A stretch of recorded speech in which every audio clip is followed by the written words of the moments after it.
is. Happy Monday, everybody. I missed the drum, Scott. Not gonna lie, I missed the rat-a-tat drum cadence intro, but I think it was too intense that we had to, pull back. It was a little intense. By the way, if you've stumbled across us, welcome. This is Back to the Window with Scott and Scott. I am your host, Scott Steen, lead handicapper at winnersandwiners.com. And I'm your co-host, Scott Rochelle, senior handicapper over winnersandwiners.com. Or as we call him now, Mr. NASCAR. That's right. JC Stone said, asked me if I had Chastain. I did not, but one of the Scotts did, and it wasn't me. I had Reddick, who kind of got little fuck around. Well, you had Reddick and Allmendinger, so you were right there. I had two of the top three going into the last lap, and finish with Dick is what last lap. I think it was last turn.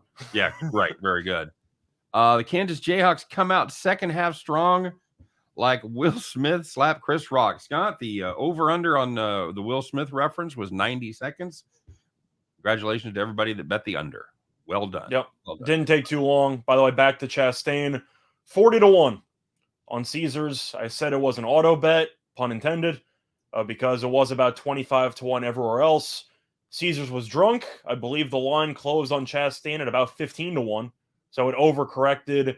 You can still find 20-something to 1 right around race time. And he was great. It's nice to see him finally get over the hump. He finished top 3 in each of the last 3 races.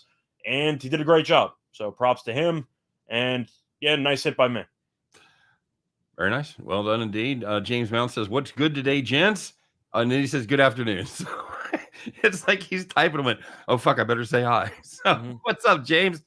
What's good today? Well, we got some NBA stuff. We got a couple college plays. We can get to those. We'll of course remind everybody that's out there, all 6 of you right now. We're kind of ramp up our viewership here. So I'll tell you guys now, and I'll probably tell you again. Don't forget to like and subscribe. Of course, don't just subscribe to the Winners and Winers YouTube channel. Please subscribe to our new venture, the partnership with the folks at Picks and Parlays. Put them all together, and we call it Max Wagers Network. So please get over there and subscribe to the YouTube channel at MWN as well. That's hard to say. Max Wagers Network, easy. MWN, I can't keep it straight in my head. So, did you have a good day? You have a good weekend? I know you made some serious jack on the NASCAR, but if I know you probably weren't playing it for massive units. So, how'd your basketball stuff go? I know you did well with our phone-in picks for the Klar show, the ESPN.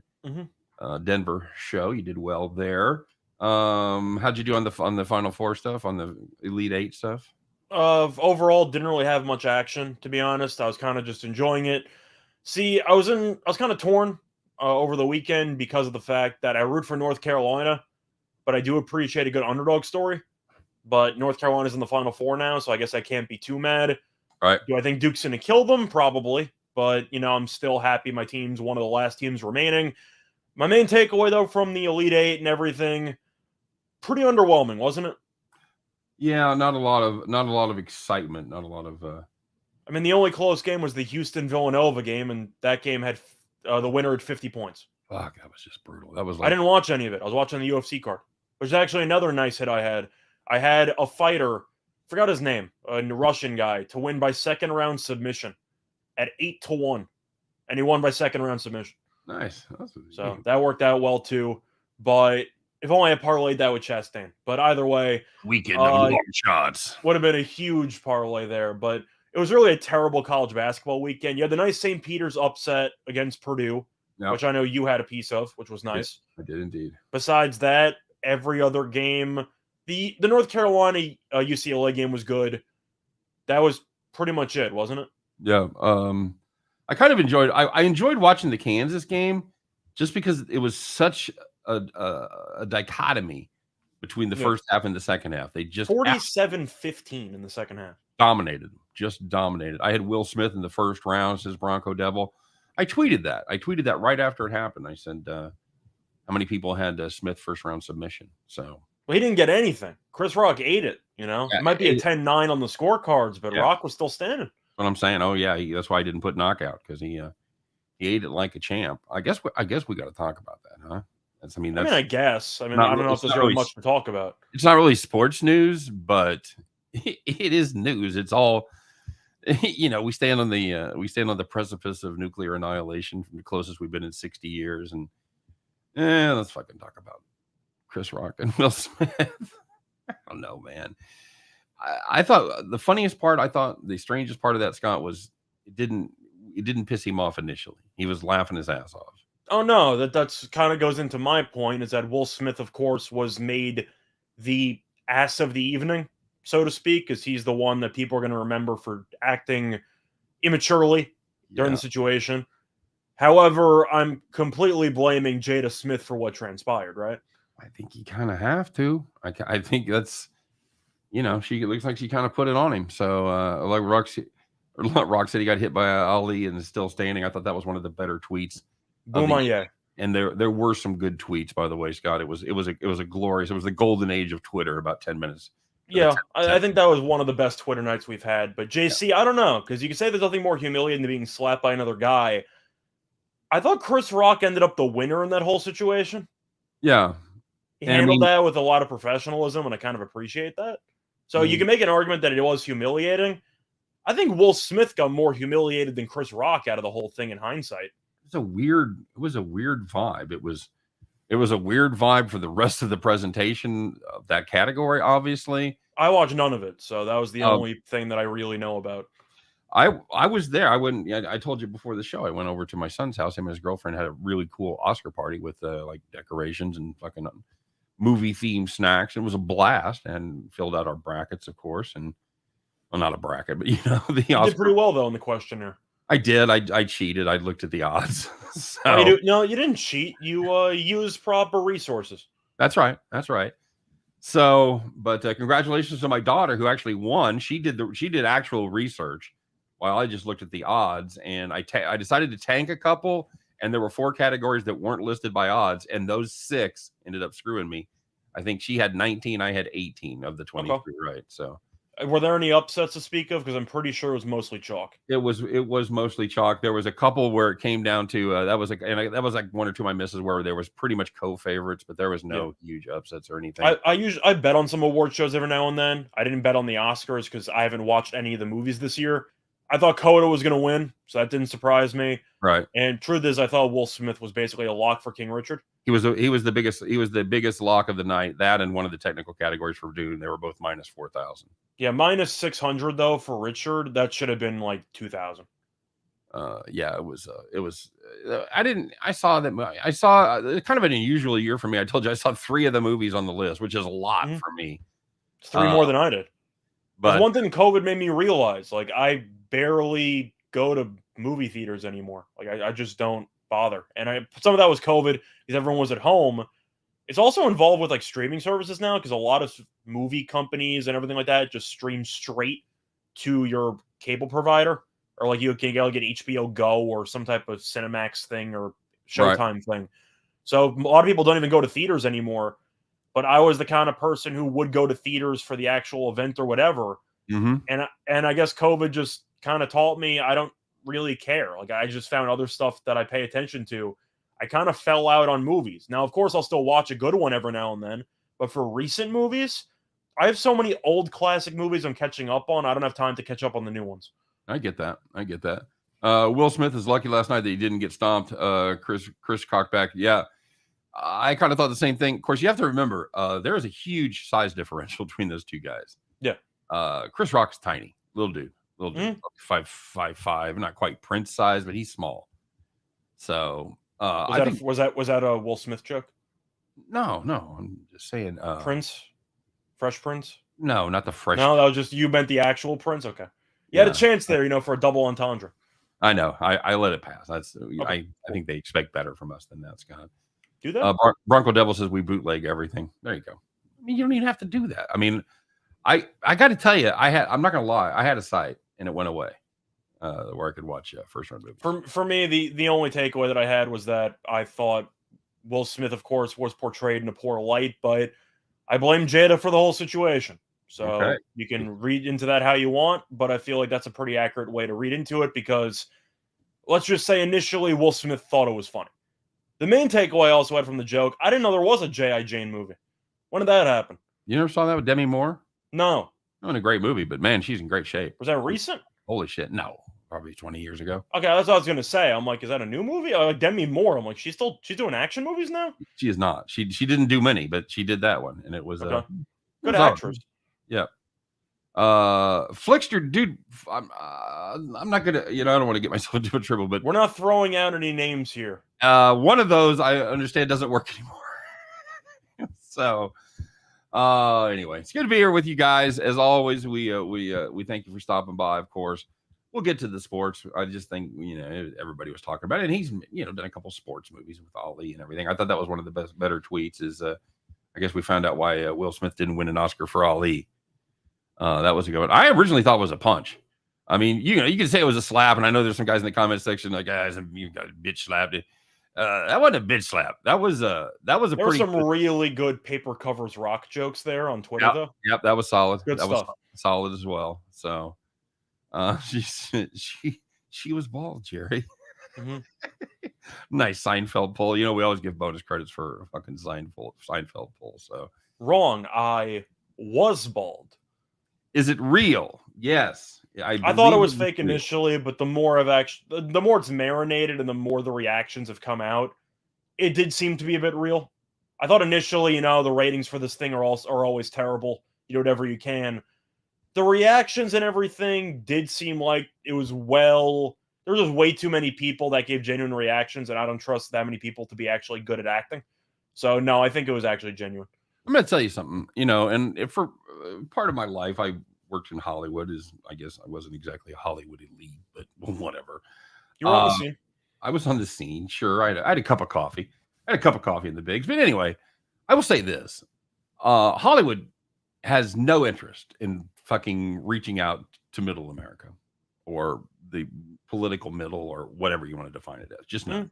No, that's why when everyone gets up, especially, I'm not going to make it political, but when Trump was in power, you had everybody that was just making political speeches. And I don't remember anybody ever asking Meryl Streep for her political opinion. They have an agenda and they talk about what they want to. I mean, that's how it goes.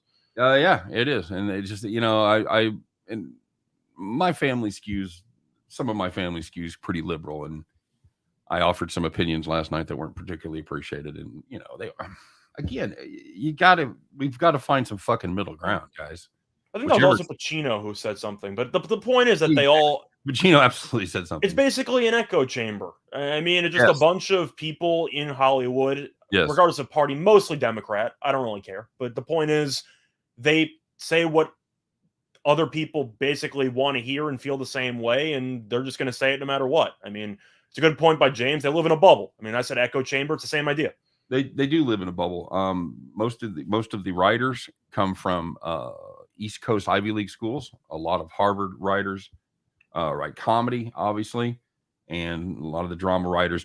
Drama writers tend to have a little more real life experience, but most of the comedy, and of course I'm speaking of television, but most of the comedy comes out of Harvard or Princeton or Yale. 80% of the guys. And as far as the actors go, the actors are people with real life experience. Most of them are. Most of them, pretty hard scrabble kind of existence, and some of them got late breaks, but they get out there and they're just surrounded by people that have a certain view, and that's the way it is. So I'm not saying whether that view is accurate or whatever, but I don't think anything on either extreme is fucking accurate, for starters. So I don't either. I'm just pointing out the fact that I'm not exactly surprised that, let's just say, somebody got offended by a joke, whether or not they overreacted, whatever. It's also a reason why a lot of comedians are starting to refuse to do stand-up comedy, because it seems to be a dying art because nobody can appreciate comedy anymore. I don't even know what my act would be like these days. I honestly don't. I don't know what you can get away with anymore. I mean, everyone's so sensitive about everything. You basically are going to offend somebody no matter what. Right. And I want to be clear. I wasn't like doing 45 minutes of racist jokes, but I do like comparisons of men and women in marriage and things like that, or, what I do to my kids, and, it's all fucking jokes, but nobody can take a joke anymore. God damn. Okay. I appreciate good satire, and it feels like satire has been kind of thrown by the wayside at the risk of offending people. Yep. A little bit. Okay. So if you're joining our show for the first time, this is not normally how we started out. I do want to remind everybody, if you haven't had enough of us, we're going to be doing our baseball shows Monday, Tuesday, Wednesday. We're going to start with the East Divisions. And today's Monday. Today's Monday. Yeah, we're going to do an AL East and NL East previews. Let's get to some games, Scott. I know we're going to talk about yesterday's or this weekend's action, but Ninja has been very patient. Wants to know about the South Alabama game tonight. This was I believe it was a pick'em. It swung over to USA -1. Two teams play very good defense here, Scott, as they go up against Coastal Carolina. Both of them can shoot a little bit from distance. Who you like? This is an interesting spot because South Alabama is playing Coastal, which means you have a rare actual conference battle taking place in one of these tournaments. Right. Of course, they're having a bigger one coming up with Duke Carolina over the weekend. Oh, yeah. But South Alabama has been really, really good at home. I mean, it's crazy how good they are. The craziest part for me is that Coastal's played 31 games, and yet only 9 of them have been on the road, which I find really weird. Good But time. South Alabama's 15-2 at home. I'm taking the Jaguars. I mean, Coastal's 4-5 straight up on the highway. Of course, they have a lot of experience with each other. So I'm going to go with the home team here. That's been 15-2 at home. So give me the Jaguars. All right. Well, first of all, 4 of those games were absolute shit because they're only 8-5 against the number. So there was only lines in 13 of those 17 games. So yeah, still just to be clear, but they have owned this series. They have played. Well, they played 4 times, 3 times in the last. This is going to be the 4th, I believe. Yeah, they played in. Well, they only played once this season, and it was the 17th of February. South Alabama won it. Oh, they had one that got canceled and they moved it. Yeah, as the visitor, right? So, but they'd won the 2 previous in 21. It's for me, it's South Alabama pass. This is a team I've been on. I've although I have faded at Coastal a couple times to my detriment, but I've got to lean with the home team here. Yeah, the conference has been a bit weird in the Sun Belt because you had them and Georgia State, and it seemed like both teams were basically treading water for most of the season. And then out of nowhere, they kind of just hit a gear, and they've been pretty good for the last couple of months. And South Alabama is one of those cases. Yep, absolutely true. And I will say this: if you like Coastal, I don't blame you. South Alabama failed to cover 5 of the last 6, and so just fair warning on the Blazers. Hey, let's talk about. I'm sorry, fair warning on the what? On the Blazers. Oh, that's UAB. Sorry, on the Jaguars. My bad. Yeah, okay. My bad. Getting my Southern schools confused. Well, it was a big weekend, as you and I mentioned, and not just for punching at award shows. There was actually things that happened in the world of sports. And let's talk about some of them, Scott. Let's talk about the bad news, the good news, the people that took it in the shorts, and the people that took it to the bank. The winners, the whiners, you know which category you fall in, but now we're going to tell everybody. Let's start off with the Monday edition of Call the Cops.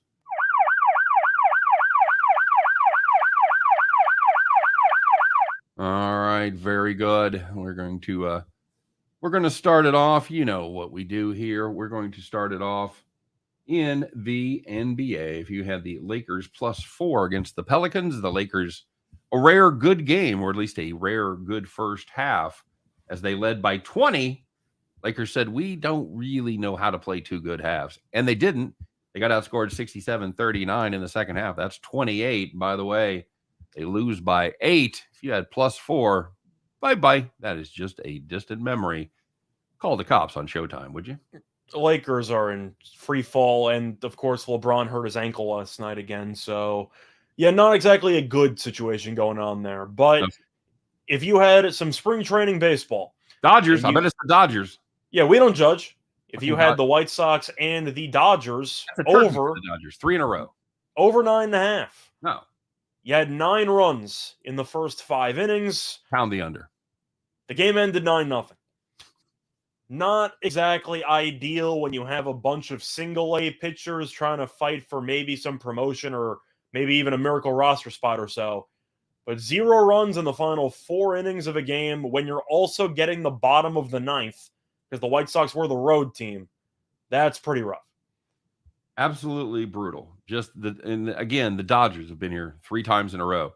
Yeah. And to anybody that took notice, what the Royals have done since they won that game for us, Scott, on Bet the Farm? Well, I actually wrote that up originally for Call the Cops for today's show before I found another one. That game against Chicago yesterday was nuts. I don't think they've won since.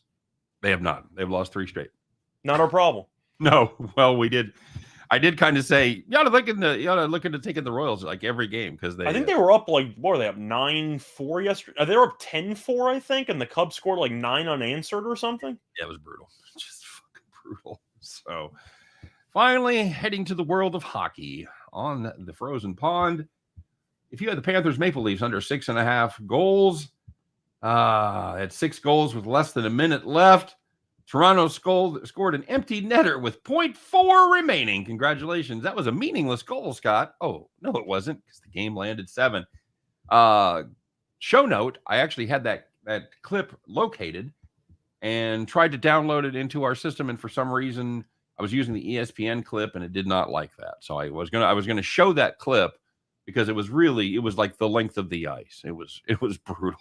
So, I'm going to blame Canada on that. Blame Canada. Blame Canada. Yeah, the game was in Toronto. That's best live Oscar performance ever, by the way. All that hockey hullabaloo and that bitch Anne Murray too. What a great fucking movie. Sorry. Okay. Now I have that song stuck in my head the rest of the day. Congratulations. And we're going to be doing the Blue Jays preview. So I'll be trotting that back out. So there was good news. Of course, there was good news. These are the nice, easy victories. You know who you are. You had the negative perspiration, as the kids used to say, because you, my friend, were sitting in the rocking chair. So, first one, if you decide to take your winnings from Peacock Day and put it against the Peacocks, you had North Carolina -8. Hey, them cocks. You had a nice winner because they led by 19 points at the half. They won by 20. Props to St. Peter's for getting that far, but they really just got their ass kicked from start to finish yesterday. Oh, yeah. I had that game as well. Not that side of it. It happens. It does. It does. By the way, Baycott was on pace for about 40 rebounds about 5 minutes into the game, and I'm just like, all right, this is going to be a bloodbath. Yep, it absolutely was.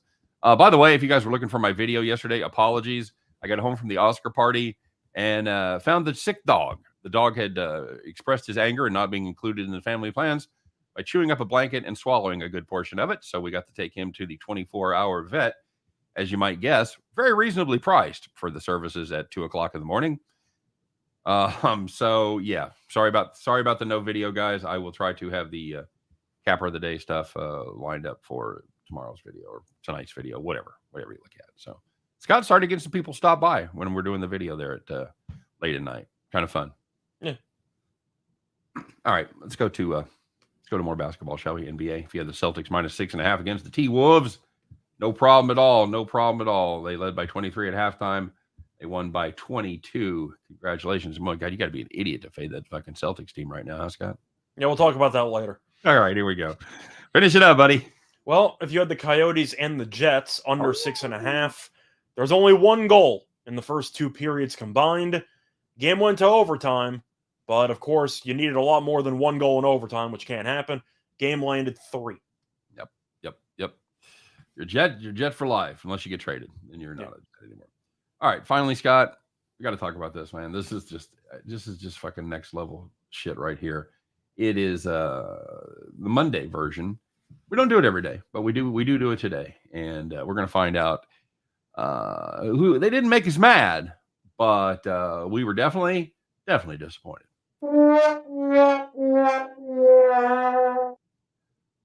Take it away, hockey boy. So, for this one, if you followed hockey over the weekend, you probably know where I'm going with it. The Pittsburgh Penguins, pretty good at hockey.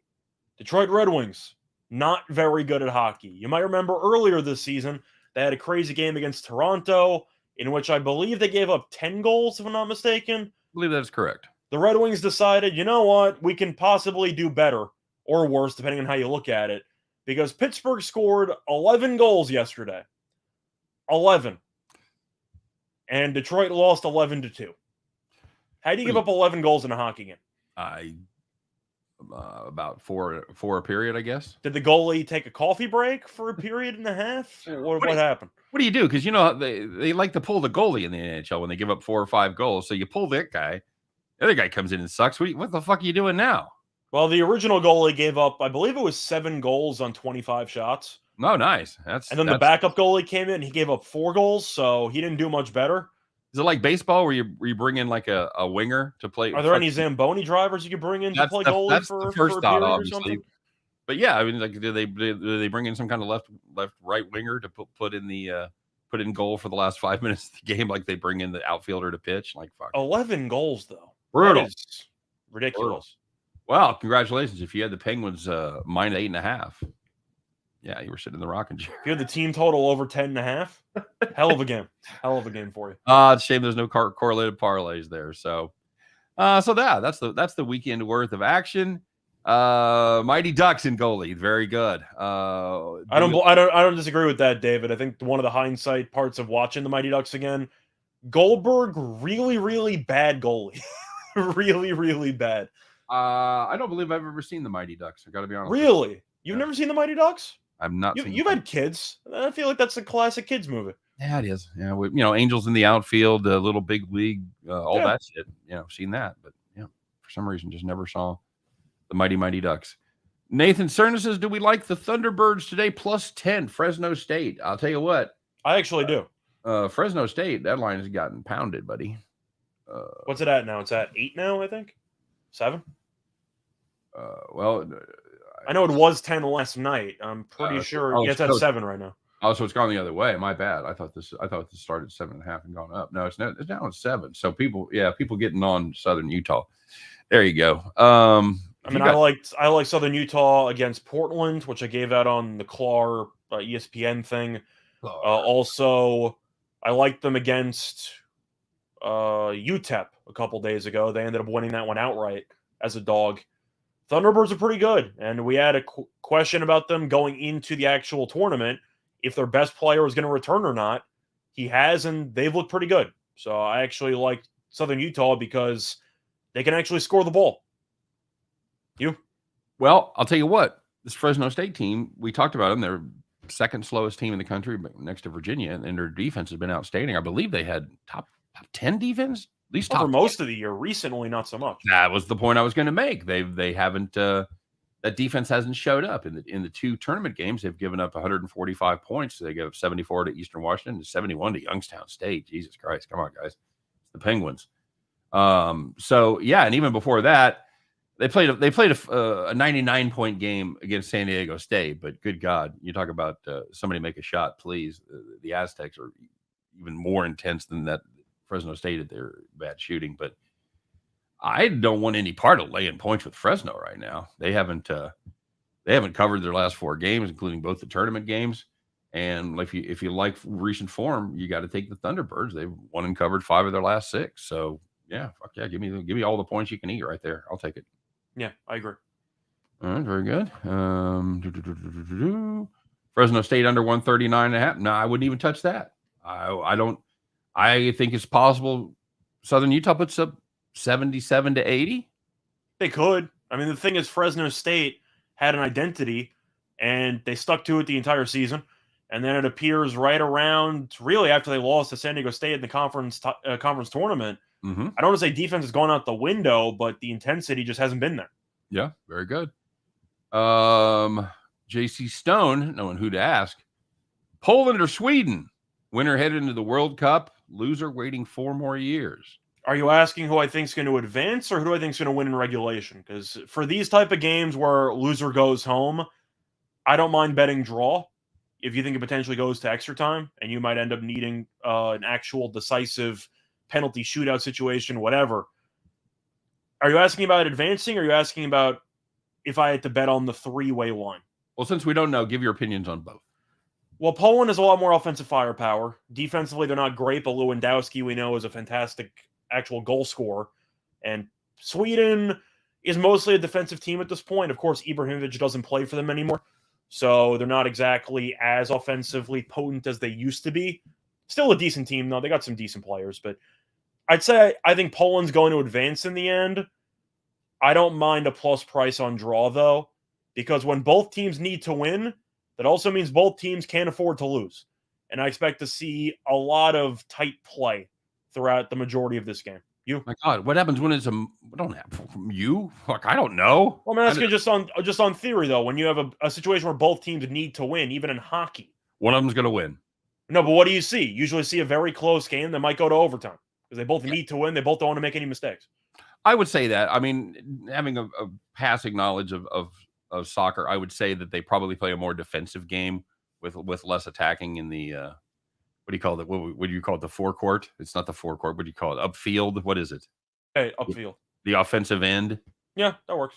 So yeah, I would probably get involved with the under there. Let me actually see something.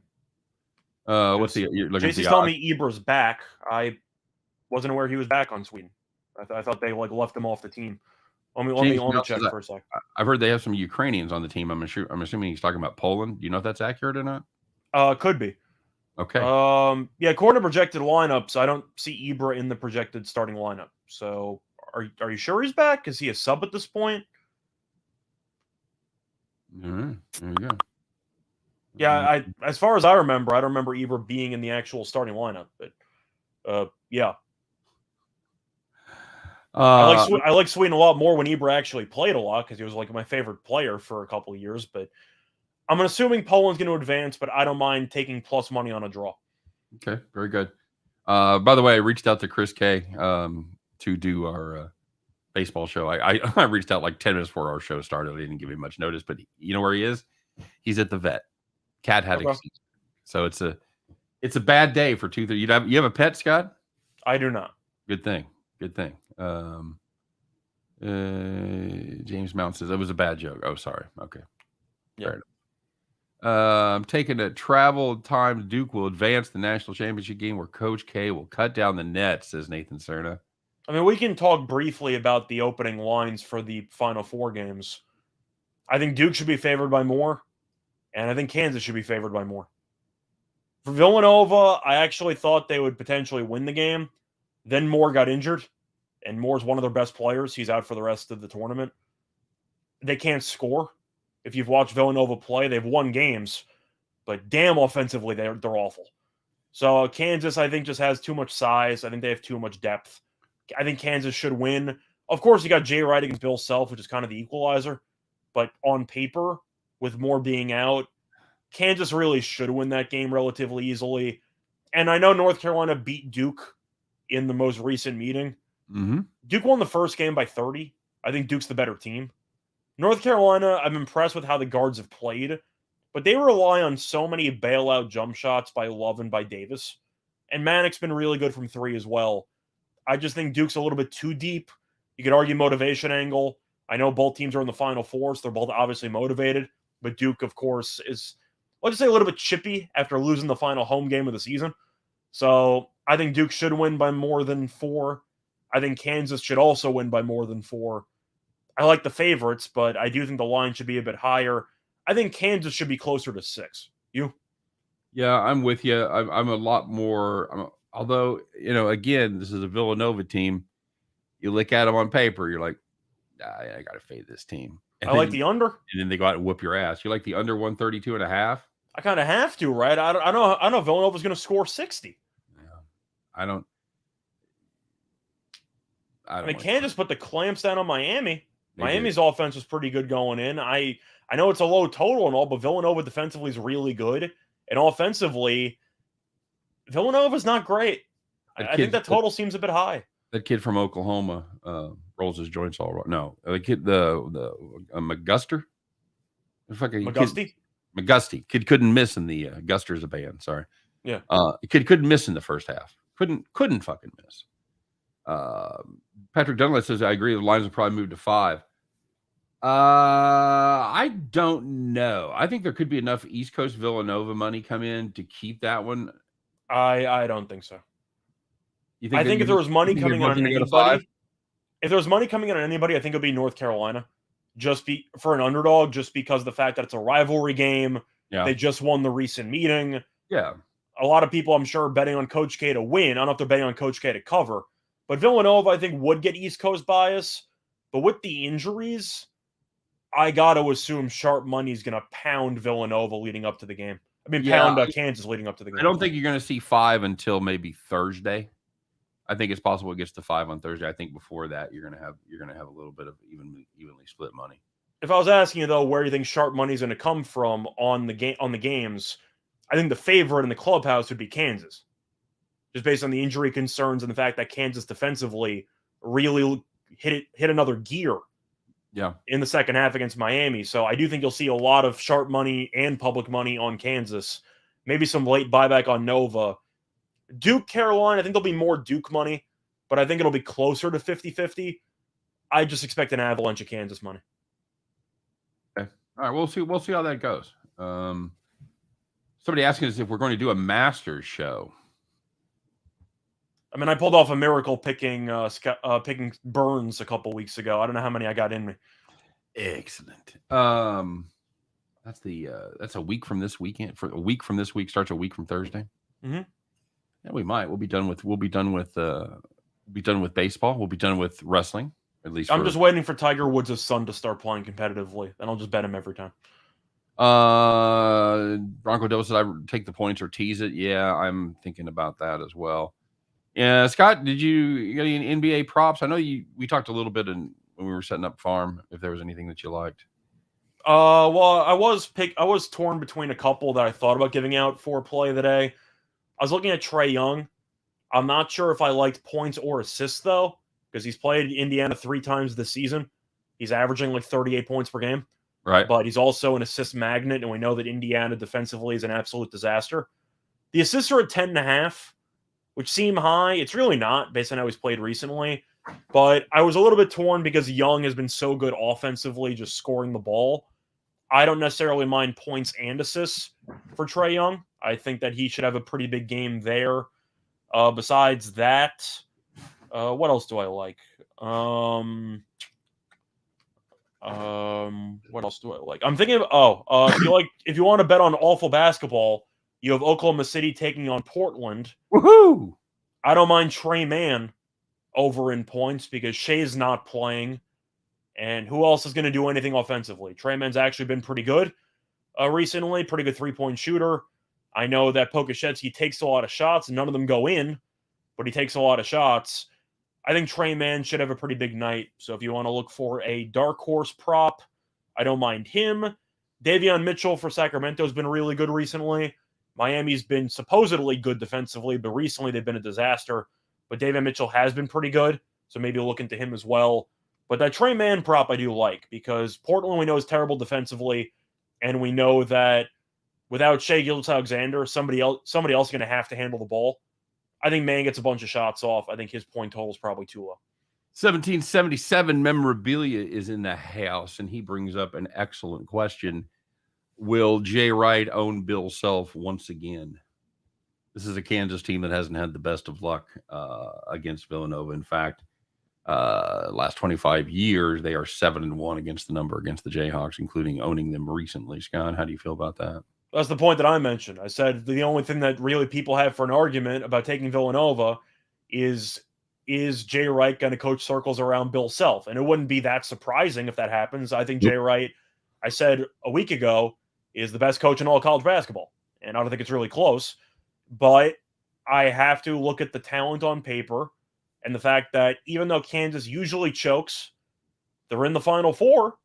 Have they played many great teams? Not really, but they've beaten some people. Well, we talked about when the bracket started that they had the easiest run. Yeah, and it got even easier. And it got even easier. Correct. So they, I believe, I know this was, obviously I'm friends with a lot of K-State and Mizzou people, and I believe what was floating around on our Twitter was Kansas beat 3 double-digit seeds. Is that correct? Yeah. Okay, I didn't put it all together, but it didn't seem wrong. So because Kansas played the 16 seed in no, they played Creighton. They couldn't have played double-digit seeds because they were the 1. So they were playing the 8 and 9, but Creighton was missing its starting center and its starting point guard. Well, they played 4 games, so 3 of the other 3. Yeah, I'm saying they didn't play all double-digit seeds, but you can argue Creighton missing its starting point guard and starting center. Yeah, was definitely not exactly a 9 seed. You know what I mean? Yeah. KU about stepped on their dick in that game. I mean, they didn't. Yeah. I mean, they didn't cover, but they did pull away and get the win. But Creighton made it a lot more interesting than they should have.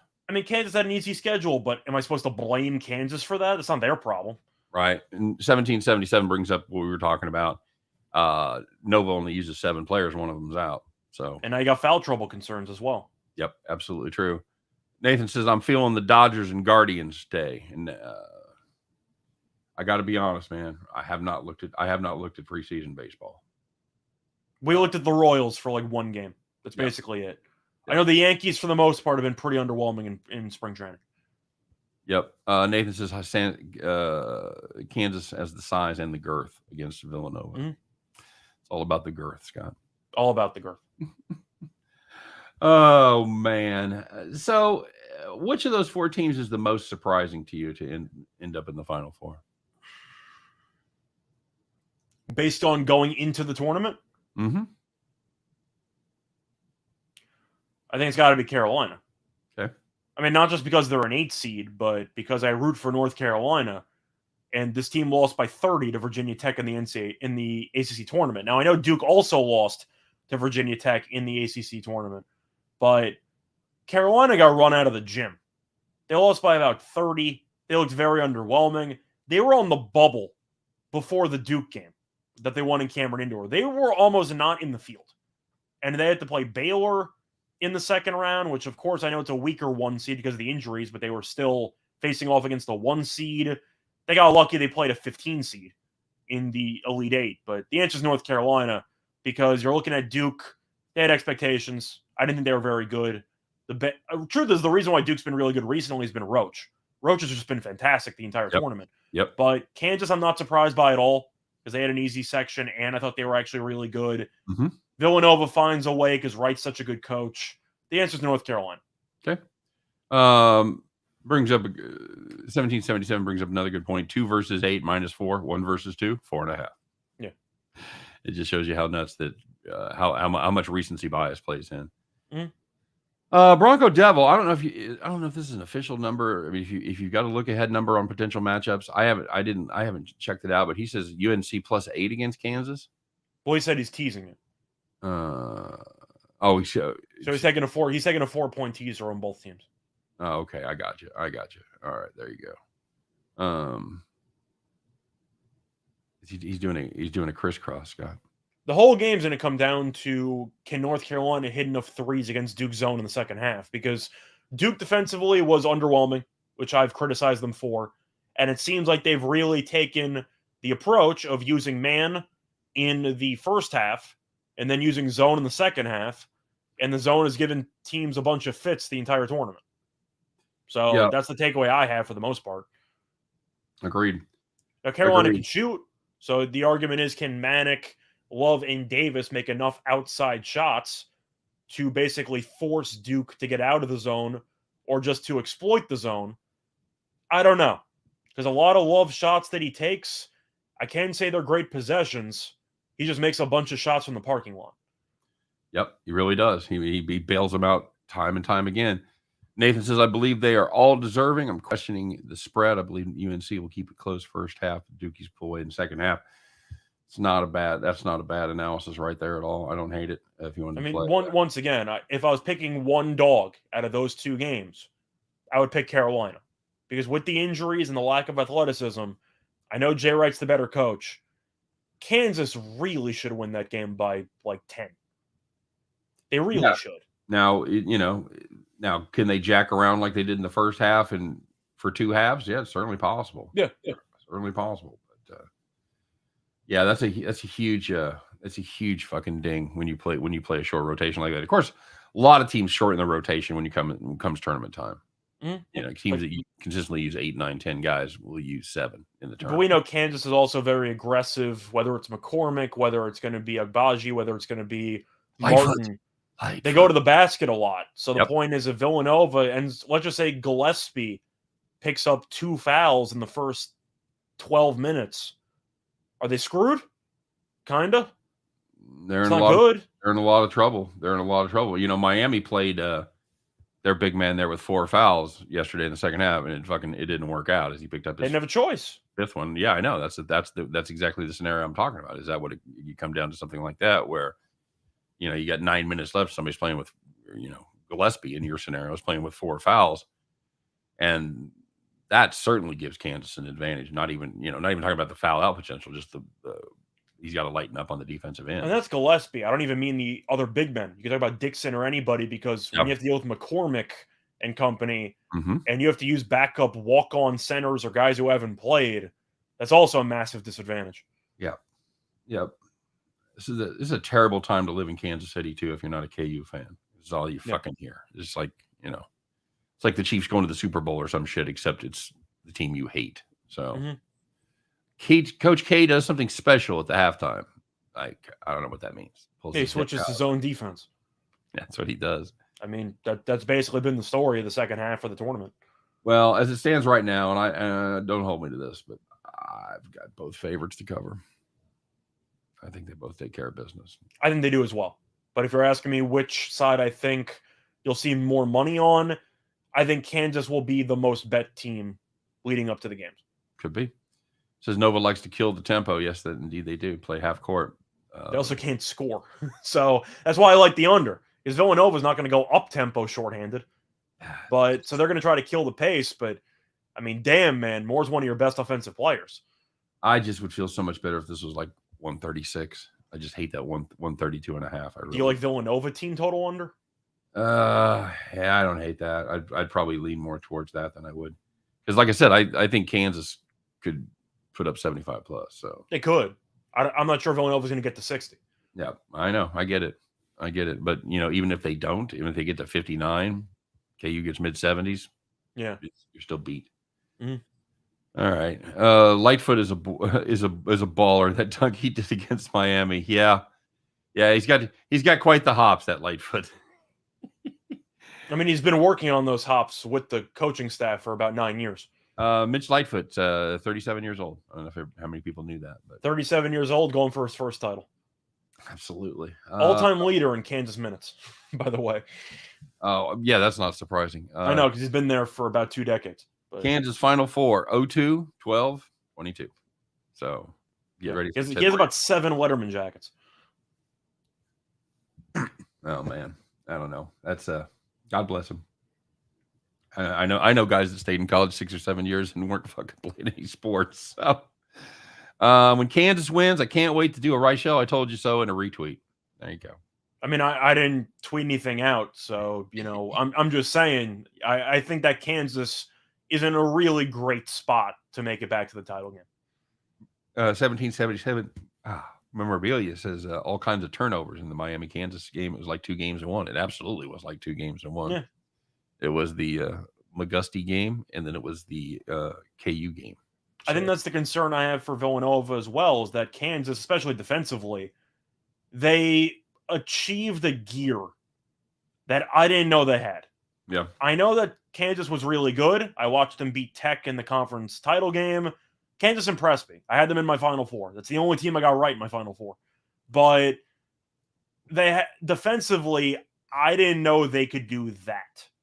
Nope. That was something. No, and they've been playing good defense throughout the tournament, with the exception of the Creighton game, where they just kind of went to sleep. But other than that, they've given up, and even not been to the Big 12, they've given up 65 or less in 8 of their last 9, 7 of their last 8. So yeah, this is a defense that can play, that can flat out ball. I see the attraction of the under. I'm just worried about KU. I would probably. I'm looking at team total for Villanova. I would take team total for KU too. I would probably. What are you're looking at? I don't want to touch that for Kansas because I just think pace alone, Villanova is going to kill it. But the pace should be slow anyway, and Villanova's shorthanded, and Kansas is playing great defense. There's a lot to like about Villanova's team total under. Yep, there you go. What just happened? Said, "Hey Scott, sorry I'm late." You have a note? You have some kind of a note? What the hell, man? Just popping in whenever. What the hell? All right, buddy. Well, let's get to it, shall we? It's that time. Don't forget, again, we're going to be doing our baseball show right after this. We're going to be taking a look at the AL East and the NL East. Put me in, Coach. I'm ready to play. Scott, I know we have a special deal over there with the fine folks at Caesars. And what's the deal on that again? Can you tell me? I still don't have my email fixed, by the way. I was supposed to uninstall and install this afternoon. So I'm sure that will perfectly with my grasp of technology. So if you bet on a team in March Madness, all right, and they score 1 point, you make $200. That's pretty good. That's a pretty good deal. That's probably going to happen, right? I think it will. Okay. How much do you have to? Is there a minimum? You got to bet what? $10? What do you got? Well, you're going to make me pull up information now that I don't have. All right. I thought you had it. I think it's $10. It's not. Well, I'll get back to you on that. Give me a second. Okay. Good chat. Good chat. So yeah, definitely check out the good folks at Caesars. You know the drill. It's available only where Caesars is available. Check your state for details. And of course, you must be 21 to play. So you bet $20+ on a men's college basketball game. You get a $200 free bet if your team scores a point. There you go. Promo code WAWMAR2. There you go. Winners and Winers MAR. I don't know what that is, but I'm assuming that's March 2. Oh, March. There you go. Oh, so, I like it. Okay. There you go. WAWMAR2, and we'll have the details in the video tomorrow. We don't have them in there today. So, all right, buddy. Let's get to it. That's why I had to turn off the camera for a second. I had to get my wardrobe ready. You got yours ready? It's always ready, man. Okay. I know you're probably wearing it outside the house, aren't you? Of course. Got to stay, got a lot of sun outside. It's technically spring. Got to get some shade. My wife saw that screenshot with you and I from last week with where we both have our chapeaus on and said you look like a gardener in Florida. Works for me, man. Works for me. All right, here we go. Just start like there'd be a fire and the game cancels. Hey, Bronco, come on now. Gotta have Bronco, they continued that Raptors game though, so it would have been a ridiculous beat, but they actually resumed the game. That's right. So, let's talk about it, buddy. It's Monday. It's time. You guys know the drill. It is time once again to put your overalls on, get your straw hats out. I expect everybody to have their straw hat by now. You think Amazon's like, why the fuck are we getting a run on straw hats? That's so weird. It's gonna be a top 50 item. Absolutely. We're taking it up the ladder, guys. Get your straw hats on, get out those keys with the lucky rabbit's foot, climb aboard your John Deere, and fire that mother up. Because once again, kids, it is time. What is the time, Scott? It's time to bet the farm.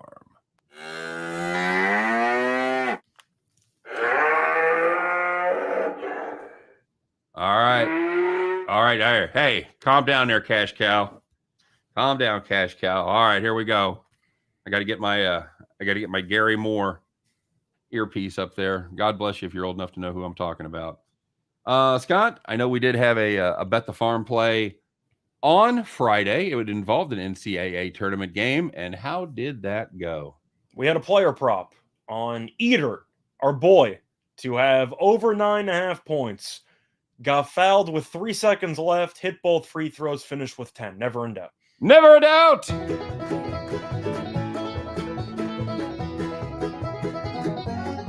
Yeah. There you go, guys. So we're going to see if we can keep the hot streak going with today's action. As we mentioned at the top of the show, who would ever bet against this red-hot Boston team right now? You want to know who'd do it? We would do it. How about those Toronto Raptors minus the 8 points, kids? Why would we do such a thing? Well, funny you should ask, because the Raptors, they've been playing very good basketball. Yeah, God dang it, I didn't put them in, Scott. I didn't add them in. So you're gonna have to trust me on this. Raptors, they've won and covered 8 of their last 10. They have won those 8 games by an average of 10.8 points per game. And this is perhaps the oddest NBA stat you're going to find as far as the betting stat goes, because when they win, they cover. How much? Well, they are 42-32 straight up. They are 41-32-1 against the number. That is just fucking phenomenal right there. Raptors defense been playing pretty well, giving up 103.8 points per game in their last seven. And kids, we have saved the best for last, and this is the reason that attracted us to this play, because Boston is going to be without 4 starters. Tatum, Brown, Horford, and Williams will not suit up tonight. I'm not even sure they made the trip across the border. Speaking of across the border, Boston not in a great travel spot, as they are in the second game of a back-to-back, and they had to travel to Canada, which always brings in extra fun there, checking in at the border and whatnot. So we are going to take advantage of that down spot for Boston, a game that they probably should be writing off, and I think they will. We're going to take the Toronto Raptors minus the 8 points, and that's going to do it for the Bet the Farm play. Scott, any thoughts on that one? Just one quick comment. Roland mentioning Brown might be playing or they might rest him. They've already announced they're resting him. So Brown is not going to play. There you go. There you go. Get down because there'll be no Brown. And yeah, it's going to do it for us. That's going to do it for the show. It's going to do it for part one of our doubleheader. Don't forget to check out the second leg of our doubleheader here in just a few minutes as I get the show set up as we do our previews from the American League East and the NL East. And since it's the second game of a doubleheader, Scott, we're going to start with a runner on second base. So just to let you know. Fantastic. All right. You guys, hopeful to see you there in a few minutes. And as far as this show goes, that's a wrap, kids. Thanks very much for stopping by. Thanks for joining us on this Monday. We do this every day, Monday through Friday, 3 p.m. Eastern, 2 p.m. Central. Scott and I do our very best to help you guys in the never-ending journey to head back to the window.